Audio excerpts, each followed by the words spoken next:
This is the School Success Podcast, a podcast for school leaders to learn from other school leaders what's working and what's not, and to get inspiration and encouragement, as well as strategies to grow school enrollment, connect with families, retain teachers, recruit teachers, and everything in between. You guys are heroes, and I cannot thank you enough for pouring into this next generation that's coming behind us. My goal is you will take at least one thing away from every episode that you can take back to your school to make it better than it is right now. Please enjoy the School Success Podcast. This podcast is brought to you by the Herzog Foundation. Time for school.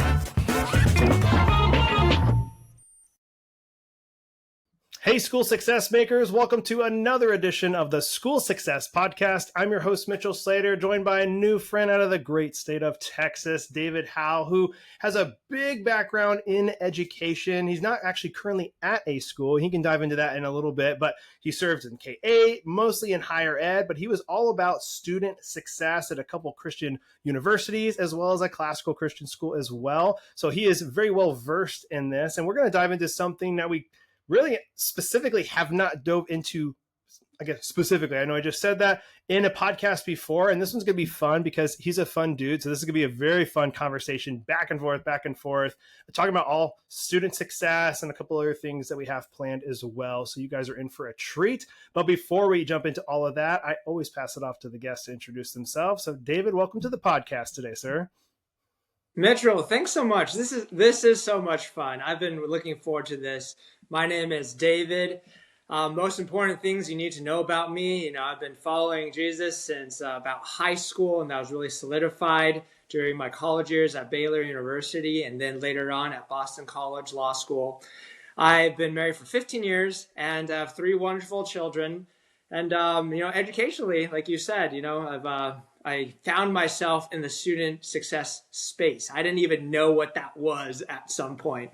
But since then, I have been able to have the privilege to serve and lead as a chief student success officer at 2 different schools, both local colleges to Houston Christian University and the University of St. Thomas. So I got my Catholic friends, I got my Protestant friends in. In addition to that, I was recruited to be the head of school at a classical school, 𝑉𝒆𝒄 Christian Academy. And so that's majority of my time has been in kind of the education space. I'm now in the corporate world and wealth management at 𝒉𝒄 Wealth Management, an amazing firm. And but definitely have just to continue to think about, contribute, write, and all those things, and appear on some podcasts about student success. That's been my true love, and can't wait to have the conversation we're about to have today. I'm excited to learn. I know our guests are excited to learn as well. So we're going to have some fun. But before we have all that fun, I always ask everybody the same question before we get started. And it's this: if I was to visit you in Houston, Texas, what would you say, Mitchell? You need to eat this and do this to experience Houston, Texas. Oh, man. So the Mitchell, food-wise, there's almost too much goodness to choose from. And I truly mean that. It is the only place where I found literally whatever type of authentic food you want, whether it ranges from Tex-Mex to very authentic Asian food, right? All across the board, we have it here. Of course, we're known for just steak and all those things. So I can't choose one because there's such a wonderful variety. So I would say that would just be, food-wise, golly, anything, you will find it and it will be delicious. The second thing I would say, the second part of the question of, we're known for NASA. And so, I'm like, okay, yeah, NASA is awesome. And I would just also say within a subset of, Houston, I live in Sugar Land. Literally, Mitchell, it is like a slice of paradise. It was the first master plan community in the nation. So I'm very biased for this. It's a smaller kind of environment, just about 120,000 population below. And so I have the opportunity to work in Houston and kind of escape all the busyness of it and come back to Sugar Land. So I would just, as a very, very kind of biased person as it relates to that, come to Houston, come visit Sugar Land. Okay, Sugar Land, NASA, and then I can go eat anywhere. So I'll probably just go to McDonald's then, I guess, if I just go anywhere. I mean, you're just saying like, great. You got, Yeah, you could. That would probably be not as unique, but we have lots of McDonald's as well. so all right, Dave, you got to tell me though. If I come to you, say if I come, David, let's go hang out. Where should we go eat? What's the best? Where are you going to go take your wife on a date? Like where are we going? Give me one restaurant. You're like, you got to Okay. try this one. But I'll give you two. How about All that? right. Okay, they're both a little unique. One is Thai Thumbs, THUMBZ. It's a very interesting spelling. So that they have quickly become my favorite Thai place in Sugarland, and so that's one. And then the second is called Aga's. It's Palestinian or Pakistani food. One of the two. It was rated recently by the Chronicle as the best restaurant in Houston. So that's saying a lot considering how many amazing places. So I would say Thai Thumbs, Aga's. There we go. All right. See, now I have something I can actually like. If I listen back to this podcast, David said to go anywhere, and I was like, okay, I'll go anywhere. I went to Whataburger. That is one we do for if we are in an area because we don't have that one where we specifically are in Florida. We do go to a Whataburger, In-N-Out, or the two we're gonna find and go to because we do like. Love it. All right, jumping in here. So we're talking about student success. What for those listening, and even for myself, of course. What is student success? Is it just them? Hey, they graduated, they had success, they graduated, they're on to the next thing. What is student success? That's a great question. That's actually at the heart of the article I sent you that, feel free to put in the show notes. Essentially, three colleagues and I, well, two other colleagues, including myself, I want to give them credit, Dr. Cinda Vanderpool, Dr. Ted Cockle. We came up with this phrase and wrote a published article about it. And it is doing exactly what you're kind of asking, those questions of. So let me just kind of break it down. But theology, student, and success. Yep. So theology, just the study of God, right? Student, this is it seems obvious, but the way we want to define it is this. There's the formal ages of education. So you think, pre-K to college and grad school, maybe and beyond. And the informal pieces of having the sense of we're going to be a student and have kind of like a learning mindset for the rest of our lives. So that includes the students we serve and also includes us as the faculty and staff members. So that's how we define student and success. What drove us to actually write this article is because we wanted to challenge schools to get more precise about it. There's going to be some traditional metrics, certainly graduation, certainly retention, certainly their grades.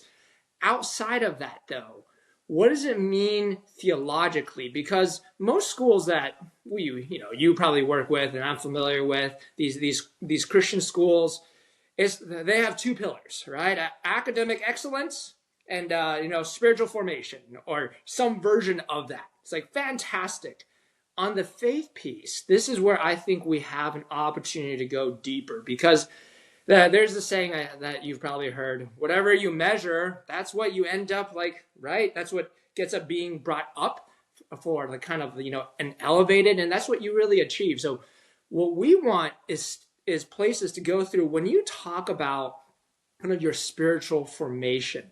What do you mean exactly for your community?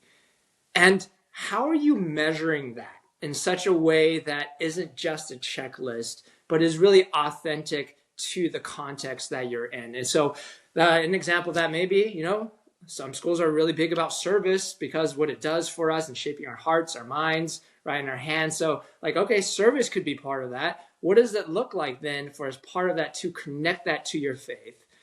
In your faith mission.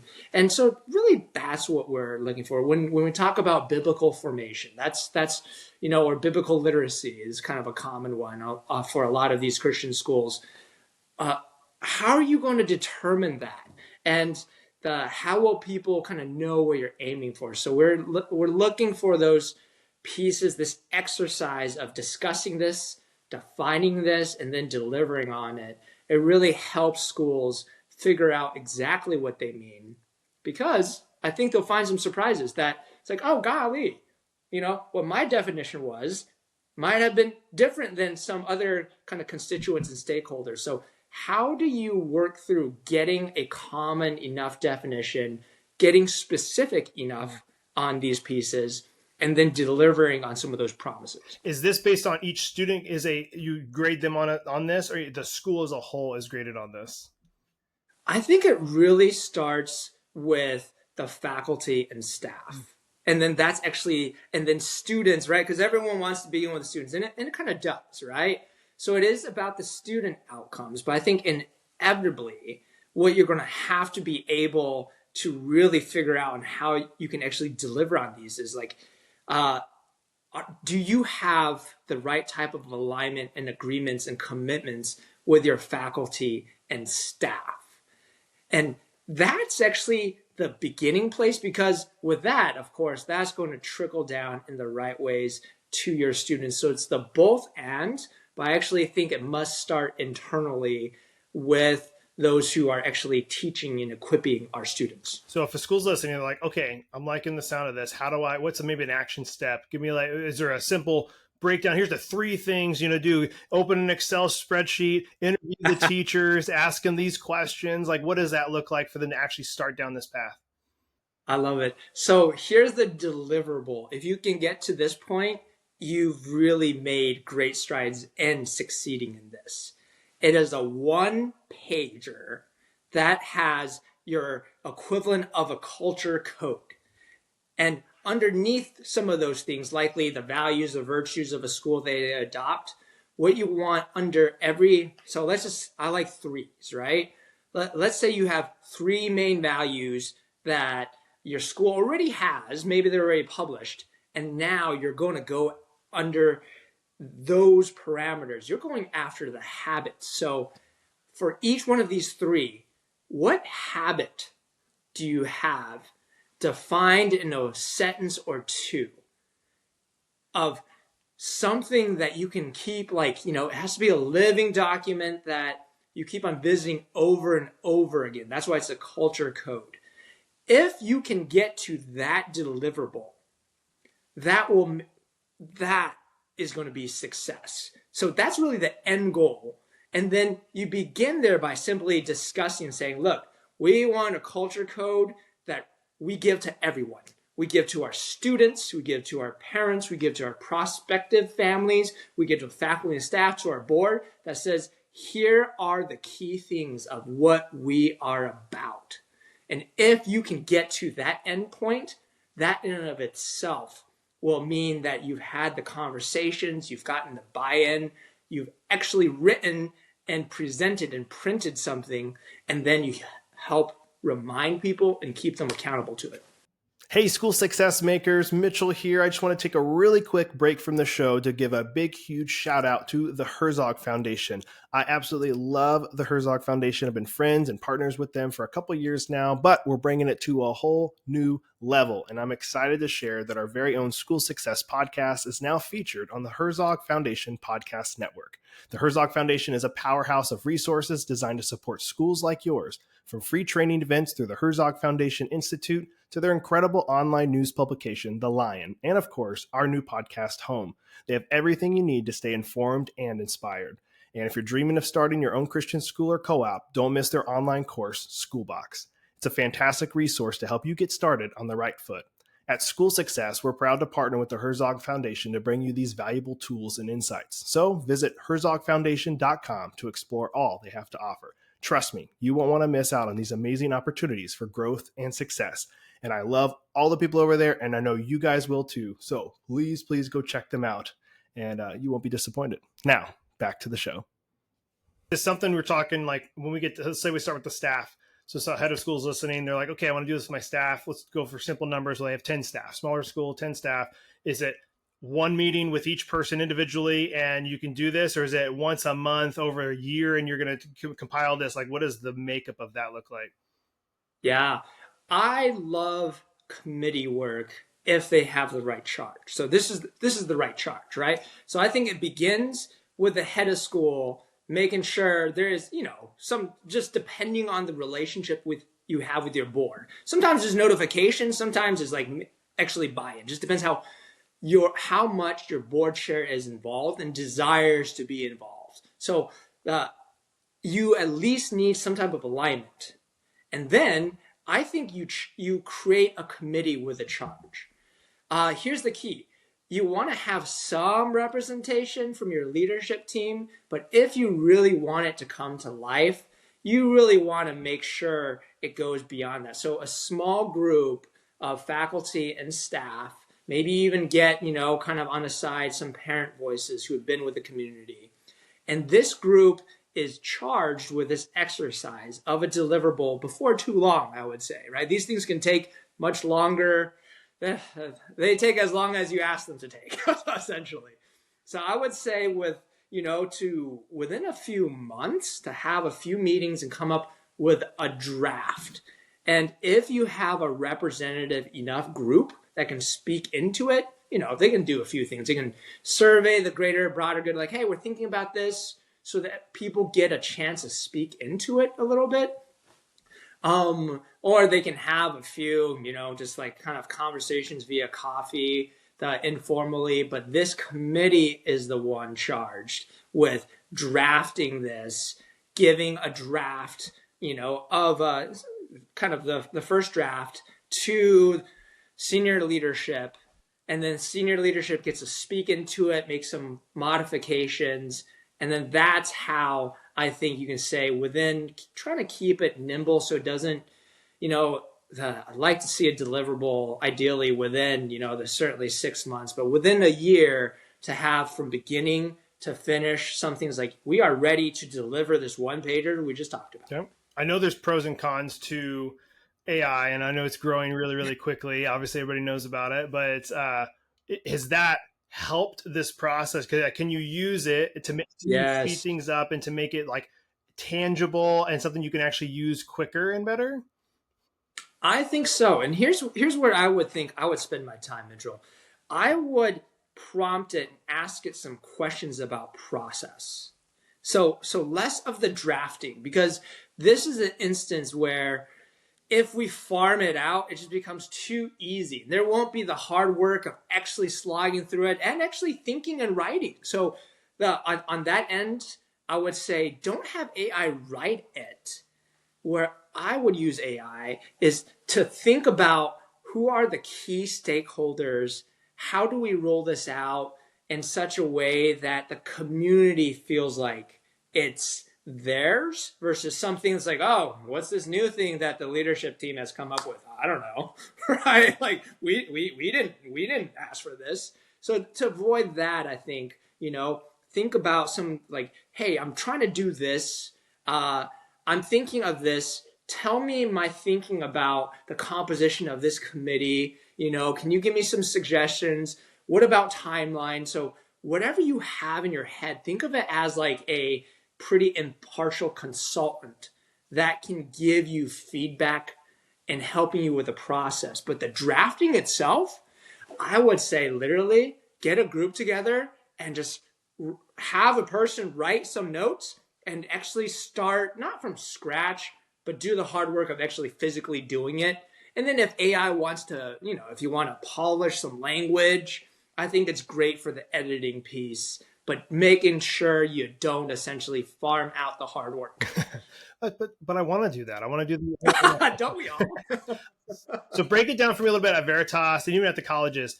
Your kind of like your steps of setting it up and doing it, but also using it. Like, what did that look like after it was created? The months and maybe the year or two that followed that. What was the life application like for you there at the school? Yeah, I love it. So the idea with, this, let's say we've arrived at this one pager for a school. This took a lot of work. It's deceptive in its simplicity.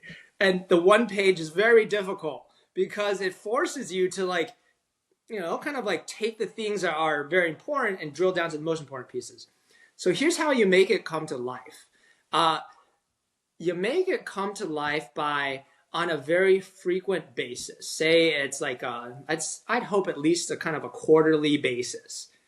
You actually have this document in front of you, and then you review it, and then you self-rank, right? You said, you know what? So I'll actually give you an example of how we're doing this at our firm and how we've done it in different ways at a school. So what we take is we created this culture code. And then these, it has these habits. We say, for this month, we're going to work on this habit. Here's my goal. And then throughout that month, we actually talk about it. Sometimes it doesn't take very much time. It's like, how did it go? It's like, well, on this instance, I chose the habit of intentionality or whatever, or presence, right? Or whatever it may be. Like, I would give myself like a 7 on it. I made some progress and we're going to celebrate that. But I think, right, so it's about self-assessment, bringing it to kind of the table and always highlighting for every single person, this is what's important. This is what we committed to.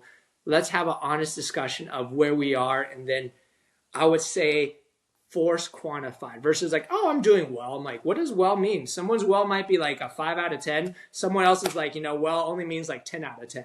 So what does that mean for that person? And then visit it on a frequent enough basis. So doesn't become like, oh yeah, I remember that project we worked on a year ago. It has to be in front of you. It has to be real. And it begins with you. And then you also kind of help each other collectively, keep accountable, make progress towards it. What does this look like for like transition during the school? So like, obviously, you were at some of these different colleges and these schools like, hey, we created this. What's set up in place to make sure the next people come in and do it? Do they need to understand it well enough to be able to use it? Is there training that they need to do? Because I'm sure like if somebody takes all the time to Absolutely. do this, they're like, all right, see you later. And they're like, well, we just wait. I don't even know what to do with it. I would say, if 2 things. One, on a very practical basis, put it on your website, right? Like just like have it live somewhere so someone can find it and then they may talk about it, right? It helps on the recruitment end. It helps attract great families. I'm a firm believer if you can be, really straightforward and specific about who you are and who you're trying to become, that has so many tangible benefits for everyone. So I'd say one tangible thing, and just like put it somewhere on your website, right? And I think the second thing is that, if it's taking a life of its own, it won't just be seen as like, oh, this is Mitchell's great new idea, right? It'll be seen, this is the community and what we've endorsed. And so that will have kind of lasting power beyond any individual, any committee. Okay. I love it. Well, all of that, I know you have a framework. I'd like to I don't know if it's a part of this, if it's separate, but tell me about this flourishing framework that you were sharing with me about. Yeah, so it's definitely related. So the flourishing framework began out of my work in student success and retention and higher education. And so it's related to the theology of student success, and it's meant to be very practical. And it helps answer a few questions. On a very practical level, why are students leaving? We found that there's more elements of this. There's probably, I think, 8 elements to the flourishing framework, but the key 5 that we focused on were fit, finances, failure, frustration, and family. And so here's what these do. What they do is drive, and I want to focus on fit because I actually think that's going to be the most important piece of it, right? There's a saying, fit is it.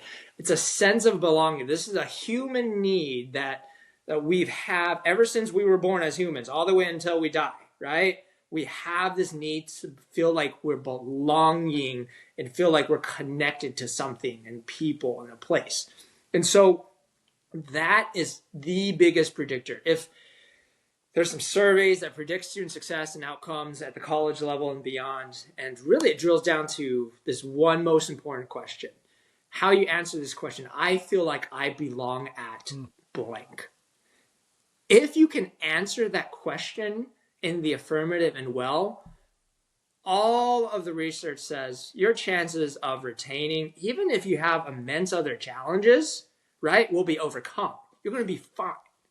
But if you have a very low, right, sense of belonging in place, you're just not sticky with it. And so it's, right, you're much more likely to say, you know what, we've given this a shot. I'm looking at some other options. So I'd say focus on the fit. And then zooming out, I always like to ask schools, this is on the structure level. One simple question, which unit spearhead student success at your school? If they can't give me a immediate answer, I already have my answer, right? Which is an opportunity, because usually people, if they don't have a exact answer, go, well, it's kind of everyone's job. And they're right. It is everyone's job. The question, though, was which unit spearheads student success? And so if you can't answer that question, it is an amazing opportunity to say, you know what? We need one unit to spearhead it. It doesn't matter which unit. Some are better than others, right? Most of it I found at the K through 12 level, it probably makes sense to live in admissions and enrollment management, right? So whatever that group, or if there's like, the kind of like a unit there, they should be involved, but some unit should be charged with it. The head of school should charge that unit and then say it is everyone's job and this is the team leading this effort. That in and of itself will just simply, it goes back to measurement, right? You're going to do the things you measure. So if you say we're going to measure student success in part based upon retention, how many of our students are actually coming back, our families are coming back, that's the beginning and easiest place to do it. It's like, oh, okay, wow, we really should pay attention to this. What is our retention rate? Do people even know?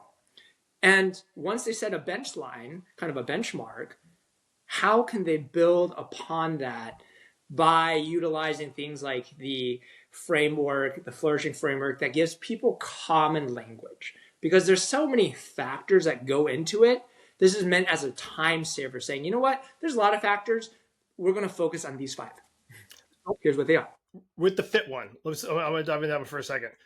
It made me immediately think of church, and it made me think of like other groups where, like, if you go to a church, or again, it could be any other thing. I just immediately thought of church or youth group, where you go in, if you don't feel like you belong or you fit, you don't want to be a part of it, and you really want to leave and go somewhere else. And so, like, how do we make, without compromising values, of course, like, how do we make sure it's a loving and welcoming environment that people do want to be a part of? Because I know that if I don't feel welcome somewhere, or like in a friend group, I'm like, I don't feel like, you just feel like, I'll go do something else. Like, if I'm not welcome. That's right. Yeah. You're like, why am I here? Right. So I think a big piece of it, and it connects to the theology of student success. Like, think about even that one pager. It's not the answer to everything, but that idea is like, however you do it, being really transparent about what you're about. I think that's the first thing, right? I think there's a real danger for faith-based schools in particular of just trying to be everything to everyone. It just doesn't work well, right? That's how, when you are so murky, I think that's a great way to perish. It really is. Yeah. At some point, you're like, well, we do this, we do that, we do that, right? It doesn't mean you can't have an openness about like a wide tent, but you can have that while saying these are our core beliefs and convictions. And most churches and schools, I think, do a decent amount, good. So the first piece is being real and clear about who you are and who you're trying to become. And second, is there a way to formalize more of the onboarding process, right? These are like a group of volunteers, whether it's a family, whether it's for students.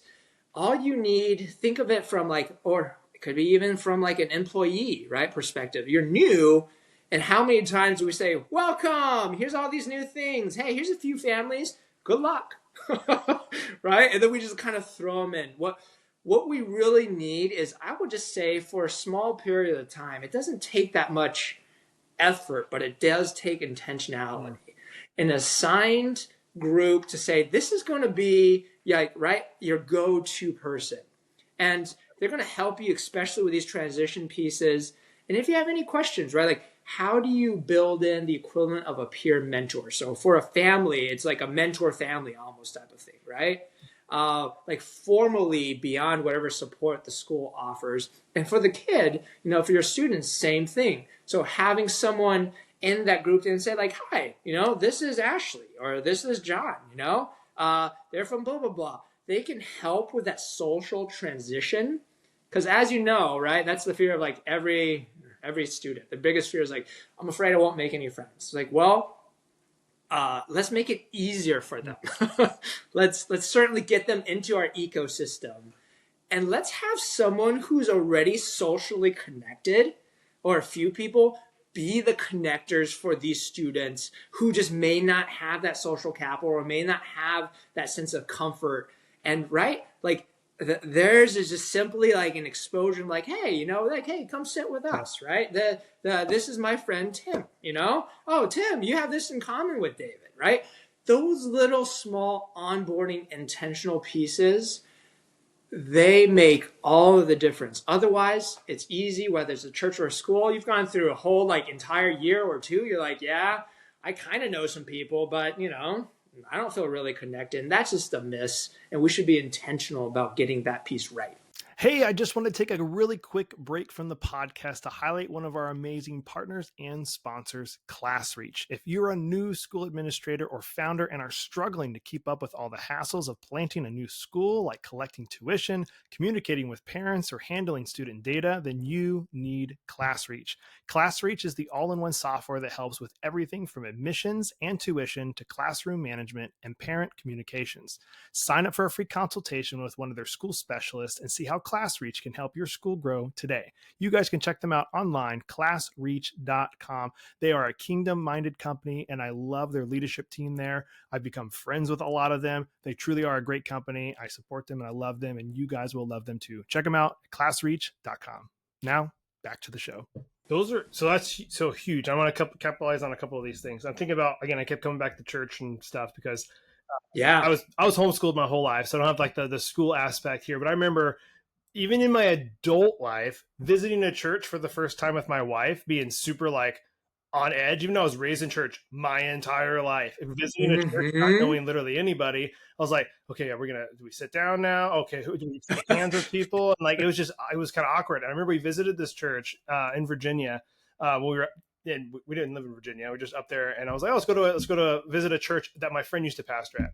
And so we went in there. Nobody said anything to us. We walked in the door, nobody said anything. We went and sat down. Nobody said anything. And then at the very, very end, the pastor knew that we were coming. Like my friend had said, hey, my friends are coming. He goes at the end and he goes, and we have the Slaters over here who are visiting for the first time. And it had already gone to the meet and greet time. Nobody came to us to say hi and shake our hands during meet and greet time. Oh my gosh. And I was like, we shook hands at the very end. Now people came over and said hi to us at the very, very end. And I told her, I was like, man, if we were a first time, like trying out Jesus, trying out church, never. We're like, no way. Like, this is not for me. People were not loving. They weren't welcoming. It's like, that's happening in schools too. These kids are coming, being scared, like, oh my gosh, I'm going to school for the first time and nobody's saying hi to them or whatever. Like, it is a big deal to be welcome. That's right. 100%. And so if it's hard for adults, it's harder for the children, right? But the children with some intentionality, can just get plugged in so much faster, I'd say. I think it's actually harder to connect, right, as an adult and find actual friends versus they're somewhat built in at a school. So you already have the ecosystem to do it, but don't take the easiest step saying like, oh yeah, we just put them in, plug them in, they'll find their wings. No, help them, especially in the first few weeks, in the first month.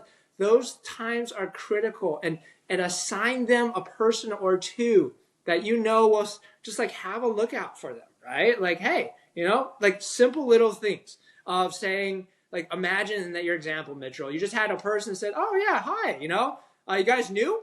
That would have changed the entire experience. That little thing that took so little effort, right?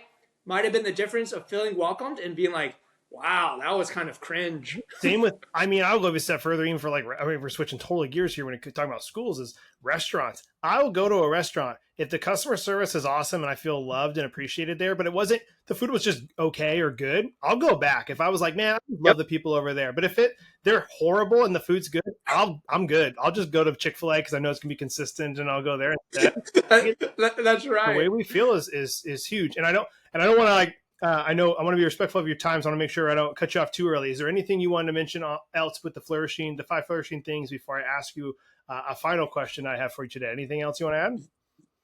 Just the first piece of asking the question for school leaders who are listening, which unit at your school spearheads student success?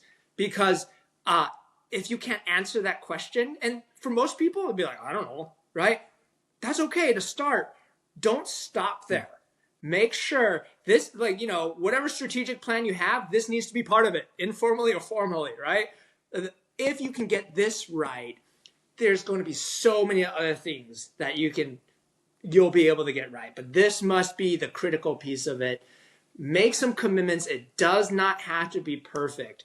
It is far more important to start on this and get some clarity and learn and iterate as you go. So I would say for any school leader, whose answer would be like, I'm not sure. Well, let's, right now it's December. Fantastic. How about January, right? You start having a plan to discuss this with your leadership team and making it and bringing it to life. I love it. And we'll have that, your PDF in the show notes, everybody. If you're listening, obviously check that out, what's in the show notes. But before I let David go, David, I got one more question for you. If you were to share one more piece of advice or even encouragement, but one more piece of advice for the school leaders listening, what would your one more piece of advice be?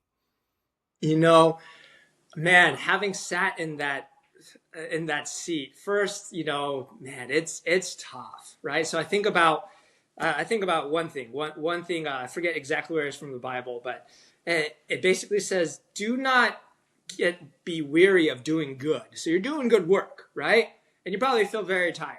And so here's another part of the framework that we didn't talk about, but that's actually very, very important. And it's just simply this category: fun. What is bringing you life? What connections are you making? This goes back to the fit. It is so easy, Mitchell, as you know, right? Being parents, working, whatever, just life, to say, you know what, my friendships, they're not important. I don't have time. Or they're important, but I'm not investing in them, right? Or, man, hobbies, I don't even remember what those are. What do I even enjoy? It is so easy to be in that season and space. And so my biggest piece of advice is you gotta cultivate those things that bring you joy. They are actually a strategic key to make sure you have endurance, right? That's good. And just friends, when's the last time, you probably have a sense of like, man, who do I love hanging out with? Whether it's locally or just calling up, ping them today. Making sure you're intentional, because that's what's going to give you life. In the work, this great work that is both so beautiful and so hard and so challenging, make sure you have some people around you outside of work, right? That have known you, who love you, who you can spend time with. Do that and make that your one goal. Because it'll be good for you, it'll be good for your family, which means it's going to be good for the school. Amen. Community is awesome, and we all need it, and we need more of it, in my opinion. So I love it. Yeah, David, thank you for your time today. I know you're a busy dude, so I appreciate you coming and speaking to our audience and pouring into them and loving on them. So thank you so much for your time today, man. I'm hoping we get to go to Houston and try some of these 2 restaurants one day, and then go check out NASA. So thank you. 100%. Well, you need to text me, and then it's on me if you ever visit. This has been a blast. Thank you so much, Mitchell. Thanks for all that you're doing through this podcast. You're doing really great work. Thank you, David. Well, another huge shout out and a thank you to our guests for taking time and being on the podcast today. I love the people that I get to interview in this podcast. And as always, I'm hoping you guys are able to take at least one thing away from today's episode that you can take back to your school to make it better than it is right now. Before you guys go, I do want to make sure you are aware of our 3 free resources available here at School Success. And the first one is, of course, the podcast that you're listening to right now. We are dropping weekly episodes every single Monday morning. We want to make sure you guys aren't missing out. So if you haven't subscribed, please subscribe. And if you haven't left a 5-star review, we would love a 5-star review as well. The second one is on our website, schoolsuccessmakers.com. In the top right-hand corner is a button, School Success Report. You just click that and sign up for that. We send it directly to your inbox every single week. It's full of different articles our team has either found or written to help you, the school leader, be more successful. And last but not least is our free Facebook community called School Success Makers. It's an awesome place. I'm personally in there. I'd love to see you in there as well. Get some good community around you, ask questions, and just have some fun. So make sure you are joining our free Facebook community. We'd love to see you in there. All right, guys. Well, that's it for today. We'll be back here next week with another awesome guest as usual on the School Success Podcast. We'll see you then. The views and opinions expressed in this program are those of the speakers and do not necessarily reflect the views or positions of the Herzog Foundation.